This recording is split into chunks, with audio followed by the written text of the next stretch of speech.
So what have I been up to today?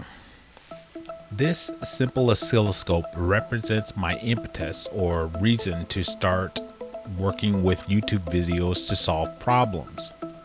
The point was to get this particular unit working as a battery operated device. It occurred to me that the simplest means of communicating to others what I had done and what I wanted to do and what I needed help with was to make the video.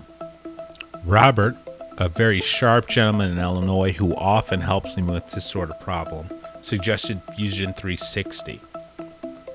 Once I got a bit of a handle on Fusion 360, I designed the solution and then I used my SnapMaker 3D printer to print the solution.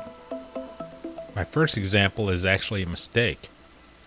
My subconscious was trying to put all the projecting ends flat down on the printing bed. Well, that's not how you close an enclosure. This example, however, places the closed end on one end and the tabs for securing the unit on another end. They're printed with supports. Once we clip the supports off, take a look at the unit. So we've got our closed end on top, we got a protective box, and tabs for securing the unit near the bottom of the enclosure. Dig through the junk box and I find a couple of screws that'll solve the problem.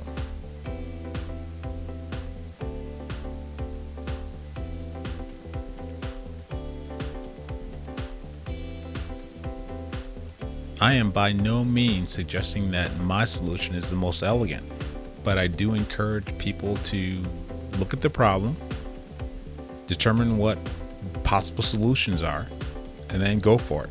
If you make a mistake, go literally back to the Fusion 360 or whatever program you're using, the drawing board, and try it again. Thanks for watching my video. I appreciate all of you taking your time out to take a look at my solutions. I'd like to thank all those who have subscribed, and I'd like to encourage everyone to like and subscribe. Possibly down in the comments, take the opportunity to tell me about any solutions you've come up with or any suggestions you might have. You guys have a great day.